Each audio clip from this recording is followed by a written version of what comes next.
자, 여러분, 우리 경제 지금 건강할까요? 아니면 혹시 어디 아픈 신호를 보내고 있는 건 아닐까요? 다들 궁금하시죠? 지금부터 금융 시스템의 건강 상태를 한번 싹 체크해 보겠습니다. 그러게요. 경제가 아프다, 건강하다. 이걸 도대체 어떻게 할 수 있을까요? 그냥 요즘 경기가 안 좋은 것 같아. 이런 감으로만 판단할 순 없잖아요. 그쵸?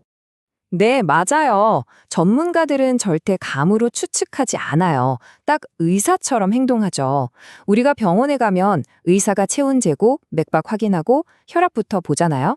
경제학자들도 똑같습니다. 금융 시스템의 건강을 진단하기 위해 꼭 확인하는 데이터들, 바로 활력 징후라는 게 있거든요. 자, 그럼 첫 번째 활력 징후부터 볼까요? 바로 시스템의 유동성입니다. 이건 뭐랄까? 금융 시스템의 혈압을 재는 거라고 생각하시면 딱 맞아요. 우리 몸에 피가 잘 돌아야 건강한 것처럼 경제에도 돈이 얼마나 원활하게 흐르고 있는지를 보는 거죠. 이 혈압을 잴 때 쓰는 도구가 바로 초단기 역환매 조건부 채권, 줄여서 RRP라고 부르는 건데요. 이름이 좀 어렵죠. 근데 원리는 진짜 간단해요. 금융기관들이 갑자기 남는 현금이 생겼는데 마땅히 투자할 곳이 없을 때 하룻밤 동안 아주 안전하게 맡겨두는 곳. 그러니까 연준이 운영하는 초단기 현금 주차장 같은 개념이라고 생각하시면 돼요. 자, 그럼 이 주차장에 차가 많다, 적다. 즉, 이 RRP 수치가 높고 낮은 게 뭘 의미할까요? 만약 수치가 낮다면요? 이건 아주 좋은 신호예요. 돈이 주차장에 머물지 않고 밖에서 활발하게 돌고 있다는 뜻이거든요. 은행들이 대출을 해주거나 다른 곳에 투자를 하는 등 돈을 아주 잘 쓰고 있다는 거죠. 반대로 수치가 아주 높다면 그건 시스템에 현금이 너무 많아서 갈 곳을 잃었다는 의미가 됩니다. 마땅히 쓸 데가 없네. 일단 제일 안전한 연준 주차장에나 넣어두자. 이렇게 되는 거예요. 그렇다면 지금 현재 우리 금융 시스템의 혈압은 어떨까요? 2026년 1월 23일 기준으로 보니까 RRP 사용량이 약 9억 2,700만 달러 정도 되네요. 이게 어느 정도냐면 한때는 2조 달러를 훌쩍 넘었거든요. 그거에 비하면 지금은 정말 많이 낮아진 거죠. 그렇다면 이건 시스템이 아주 원활하게 돌아가고 있다는 신호로 봐도 될까요? 자, 혈압은 체크했고요. 다음으로 넘어가서 단기 스트레스를 한번 측정해 보죠. 이건 시스템의 맥박을 확인하는 거라고 보시면 돼요. 맥박이 안정적인지 아니면 불안해서 막 빨리 뛰고 있는지 스트레스 지수를 보는 거죠. 이때 쓰는 맥박 측정기가 바로 상호보험 스프레드입니다. 이게 뭐냐면요. 아주 신용등급이 좋은 우량 기업들이 있잖아요.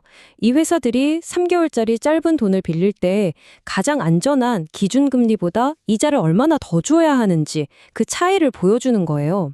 한마디로 단기 자금 시장이 얼마나 긴장하고 있는지를 보여주는 아주 중요한 지표죠. 그래서 핵심은 아주 간단합니다.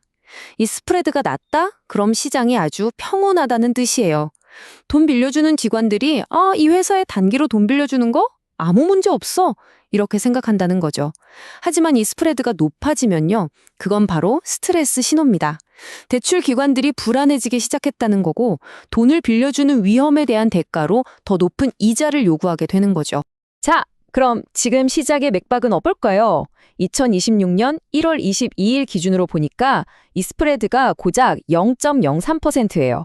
와, 이게 예전에 금융위기 때는 2%를 훌쩍 넘었거든요. 그걸 생각하면 지금은 거의 스트레스가 제로에 가까운 아주 평온한 상태라고 볼 수 있겠네요. 이 지표만 보면 단기 시장은 정말 안정적입니다.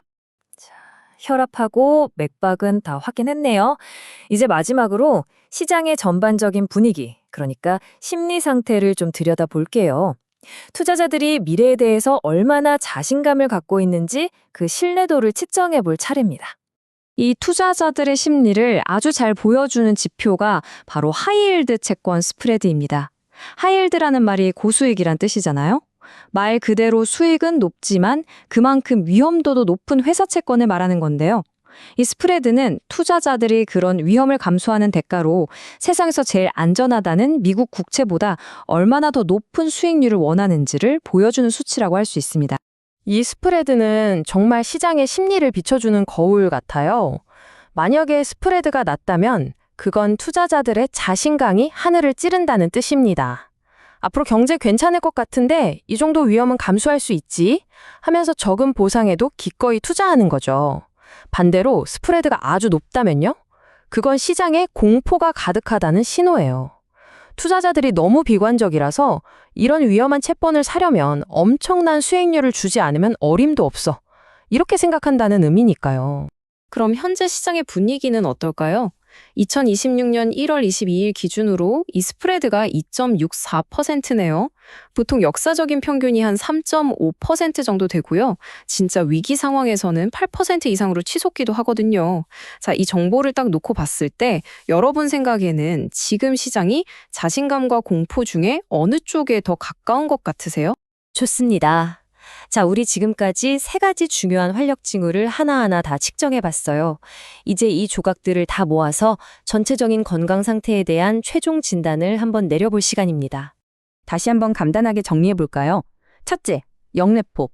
이걸로 금융 시스템의 혈압, 그러니까 돈이 얼마나 잘 도는지 유동성을 확인했고요. 둘째, 상호보험 스프레드.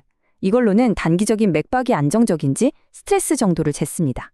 그리고 마지막, 하이힐드 채권 스프레드로 장기적인 투자자들의 심리 상태까지 싹 훑어봤죠. 자, 바로 이게 우리의 최종 진단 차트, 금융건강 대시보드라고 할 수 있겠네요. 한눈에 싹 들어오시죠? 유동성, 단기 위험, 장기 신뢰도. 이 3가지를 따로따로 보는 게 아니라 이렇게 함께 해놓고 봐야지만 비로소 금융 시스템의 진짜 건강 상태를 종합적으로 또 입체적으로 파악할 수 있는 겁니다. 이제 여러분은 저와 함께 경제의 활력 징후를 읽는 법을 배우셨습니다. 자, 한번 종합해 볼까요? 유동성은 아주 풍부하고 단기 스트레스는 거의 없어요. 그런데 장기 투자 심리는 역사적 평균보다도 약간 더 자신감에 차 있는 상황. 이 모든 지표들을 종합해 볼 때 여러분이라면 현재 우리 경제에 대해서 어떤 진단을 내리시겠어요? 한번 곰곰이 생각해 보시면 좋겠습니다.